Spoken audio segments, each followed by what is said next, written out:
Bom, estamos de volta e o assunto agora é água.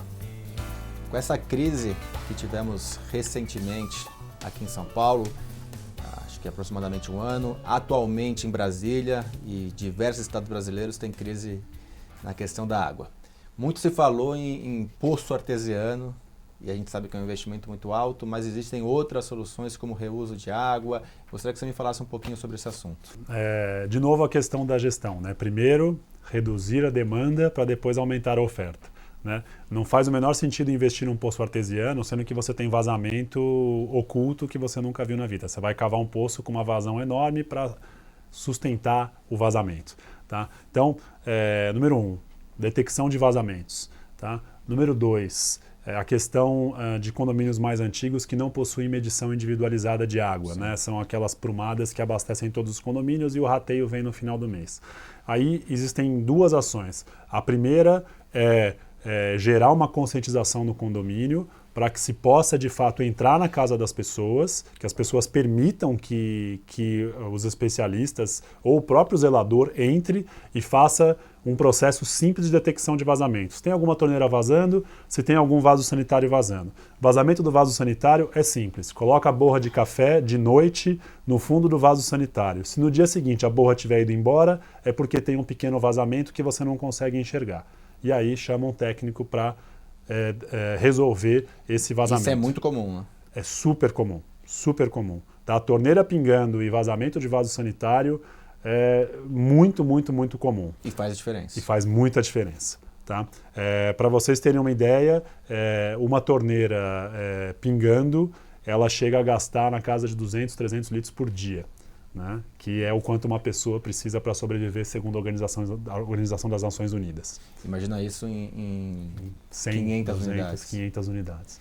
E a questão de reuso de água, que a gente ouve muito, Sim. e utilização de água fluvial. Queria que você me falasse um pouco sobre esses assuntos. Uma vez superada a questão de detecção de vazamentos, tem um período intermediário ainda, que é o período de conscientização das pessoas. E esse talvez seja o mais difícil. Né? Conscientizar as pessoas de que, bom, já estancamos todos os vazamentos, temos um edifício que somente consome água e não desperdiça água através de vazamentos, mas tem o consumo das pessoas. Né? Então essa etapa de conscientização ela é muito importante. Por quê? Porque uma vez conseguidos os objetivos da conscientização, o condomínio terá uma noção exata da quantidade de água que ele precisa num momento ótimo. Ou seja, num momento onde está todo mundo conscientizado sem vazamento. E com isso, reduz-se os investimentos em sistemas de aproveitamento. Então, de novo, a questão do poço artesiano. Se você gasta muita água, você vai precisar de um sistema muito grande. Se você gasta pouca água, o sistema é menor, você gasta menos. Tá? Então, aí você tem, hoje existem dois sistemas principais. Um é o aproveitamento de água de chuva e o outro é o aproveitamento de águas cinzas, que são águas de chuveiros e torneiras. Certo. Em edifícios mais antigos, o aproveitamento de água de chuva, ele às vezes torna-se mais fácil do que o aproveitamento de água cinza, porque o aproveitamento de água de chuva tem que escolher uma cobertura que tem uma contribuição razoável. Então, a partir de 150, 200 metros quadrados de cobertura, você já consegue ter uma cisterna de 2, 3 mil litros, que vai ajudar ali para lavar a garagem, para regar o jardim, coisas externas. Tá? O sistema de aproveitamento de água cinza, que é a água que vem do chuveiro e das torneiras, ele pressupõe uma separação de redes, ou seja, uma rede de água cinza que vai para uma estação de tratamento e uma outra rede hidráulica que é a do esgoto. Isso normalmente não acontece.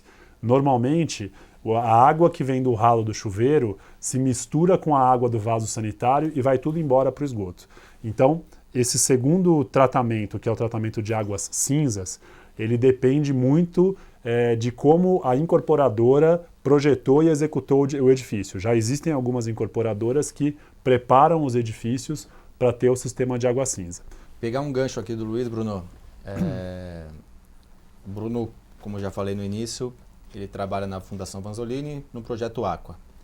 E a gente sabe que as construtoras agora também como portfólio de venda, eles estão oferecendo algumas soluções ecológicas ou sustentáveis. Mas depois de implantada, precisa de elas serem mantidas. E aí a gente tem visto alguns síndicos, alguns gestores que não mantêm, ou não, quer dizer, é entregue. Derrapam. Queria que você me falasse a sua experiência sobre esse assunto. Exatamente, Ricardo. A Fundação Vasolini, através da certificação Aqua, desde 2010, nós certificamos já cerca de 48 mil unidades autônomas, cerca de 500 edifícios residenciais espalhados pelo Brasil todo. E o que nós observamos é justamente isso. Às vezes a construtora ela tem todo esse cuidado de projeto, ela desenvolve as soluções e ela entrega isso para um gestor, para um profissional que vai administrar esse prédio. No entanto, a gente já conseguiu evidenciar alguns casos que foram extremamente positivos, que o gestor lá, o síndico, ele conseguiu conduzir a operação daquele edifício de acordo com o que ele foi projetado e conseguiu excelentes resultados, principalmente há 2 anos atrás, nesse momento de crise hídrica que nós estávamos passando.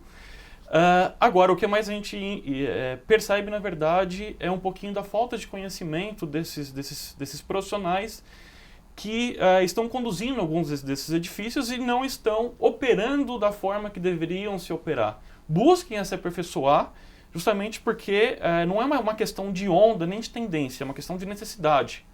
Né? Nós estamos vivendo hoje, basta ver o que nós temos aí, essa questão dos nossos ciclos, da natureza, as questões que ou chove muito ou chove pouco, né? Então é uma questão mundial, a questão da sustentabilidade, é uma necessidade que nós temos. E eu acho assim, desculpa te interromper, mas eu acho que se você em casa, você síndico, você gestor, não faz pela questão sustentável, que faça pela questão econômica.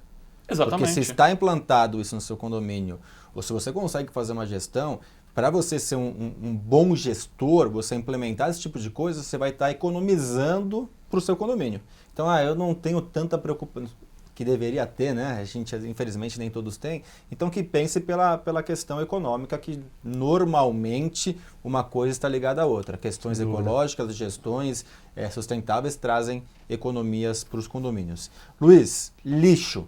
Lixo é um assunto que talvez um dos mais falados na questão de sustentabilidade, reciclagem talvez tenha sido o primeiro ponto a ser abordado em larga escala dentro dos condomínios ou dentro de outros empreendimentos. Gostaria que você me falasse o que é possível ser feito na questão de lixo no condomínio. A questão do lixo nos condomínios vai também pelo mesmo caminho de primeiro reduzir a quantidade de resíduo para depois tratar. Tem um detalhe importante, que a maior quantidade de resíduo gerada pelos condomínios vem das unidades autônomas. É um pouco diferente de consumo de energia e consumo de água, onde existe uma certa proporcionalidade e o condomínio, mesmo alheio às vontades das unidades autônomas, ele consegue implantar medidas. No caso de resíduo é um pouco mais complicado. Então, a segregação de resíduos, ela tem uma questão ambiental, sem dúvida, né, para gerar reciclagem, uma questão que do ponto de vista econômico, até pouco tempo atrás, não era muito sensível, então era difícil atingir as pessoas para separarem o lixo por um caminho além da consciência ambiental, as pessoas não sentiam no bolso, mas hoje já existem mecanismos de retorno financeiro para quem separa o lixo. Então existem, por exemplo, programas de pontuação, existe um aplicativo com um programa de pontuação para quem separa o lixo, ganha pontos, que ganha desconto em compras de produtos orgânicos, por exemplo. Né? Existem condomínios que são grandes geradores de resíduos, que não são atendidos pela coleta pública domiciliar, que precisam pagar para a coleta de seus resíduos. Esses condomínios, quando fazem a triagem e separam em recicláveis e orgânicos, tem um desconto na taxa que eles pagam para o recolhimento do lixo. Só para deixar claro, a gente está para diversos estados, existem algumas leis municipais, estaduais, que até determinado volume de lixo a prefeitura retira, e a partir desse volume você tem a obrigação de dar uma destinação correta ao lixo do condomínio. Então, o que você está me falando? Até para esses grandes empreendimentos, que é uma tendência hoje, condomínios clubes em todo o Brasil, se eles fizerem uma coleta seletiva correta, eles vão ter uma diminuição de custo para essa retirada do lixo. Existem até, dependendo do volume, existem empresas que... Porque o resíduo doméstico é um resíduo muito nobre, que é papelão, isopor, tem um pouco de metal também, mas ele vem limpo, ele vem descontaminado, né? Diferente de um resíduo industrial e tudo. Então tem algumas empresas, dependendo do volume, da localização por conta de custos de transporte e logística, que essas empresas elas disponibilizam uma compactadora sem custo para o condomínio e elas trocam essa compactadora pelo custo de remoção desse material. Por quê? Porque elas vendem o papelão. Legal. Então só tem o custo para o resíduo orgânico. Falando do resíduo orgânico, que é o lixo úmido que a gente fala, né? Para quem está em casa, a maneira mais simples é úmido, orgânico, seco, é reciclável, tá? De uma maneira bem assim simplificada, né?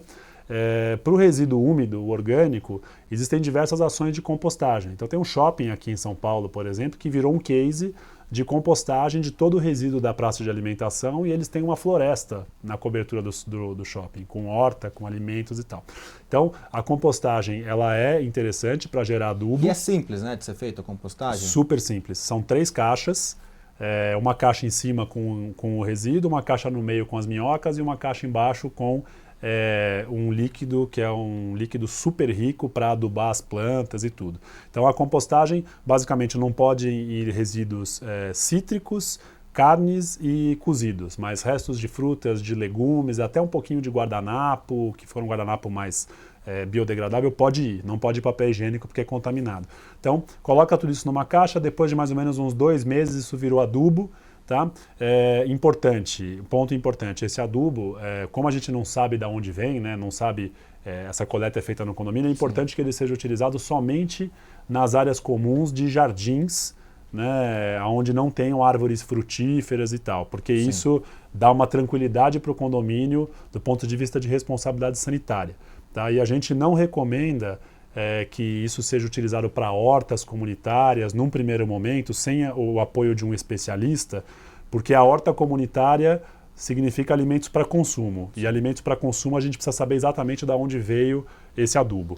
É uma então, questão de precaução para não ter nenhum tipo de problema. Mas a compostagem em si para gerar adubo para jardim e gramado, isso qualquer condomínio pode fazer.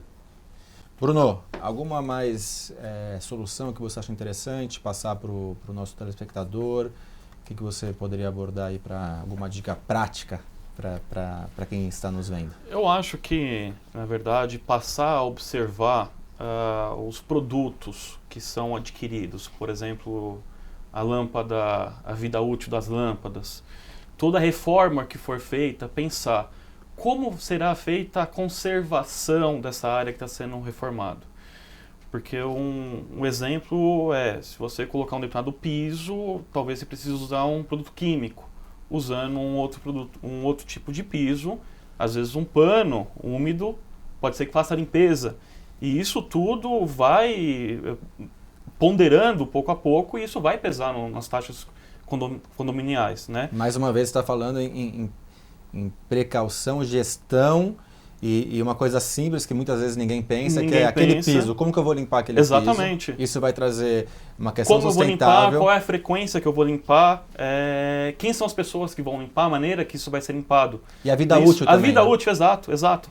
Então o que a gente costuma dizer é fazer uma análise do ciclo de vida do edifício, do condomínio em si, para saber ali de forma realmente quais são as melhores soluções adequadas, enfim, e pensar, antes de colocar uma determinada solução, pensar justamente como vai ser feita a operação daquela solução. Antes das considerações finais, a gente tem sempre o quadro Aplicando Advertência.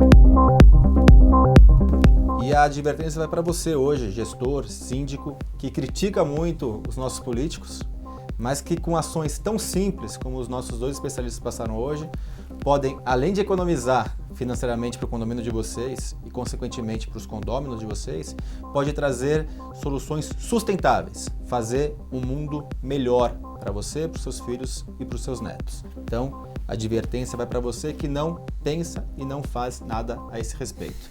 Senhores, gostaria das considerações finais para a gente terminar. Bruno, por favor. Ricardo, primeiramente queria agradecer a oportunidade de estar aqui dividindo um pouquinho aí do que a gente passa no dia a dia.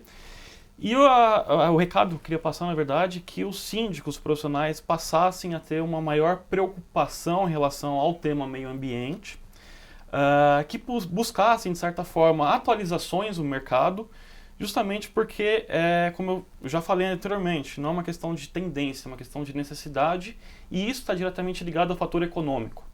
Então, hoje, um síndico bem treinado, bem capacitado, ele vai conseguir conduzir a operação de um condomínio de forma a se ter as economias diretas. Luiz. Olha, eu acho que a gente vive hoje num movimento de adensamento muito grande, ou seja, as cidades estão ficando cada vez maiores, cada vez mais populosas.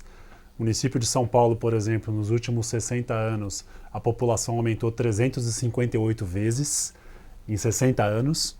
Então é óbvio que os recursos vão acabar. Então, como o Bruno já colocou, sustentabilidade não é uma questão de meio ambiente, de abraçar árvores. Sustentabilidade é uma questão de sobrevivência e, principalmente, uma questão econômica. Se não dá dinheiro, não é sustentável. Essa é a minha mensagem final. Obrigado, excelente programa. Nos vemos semana que vem.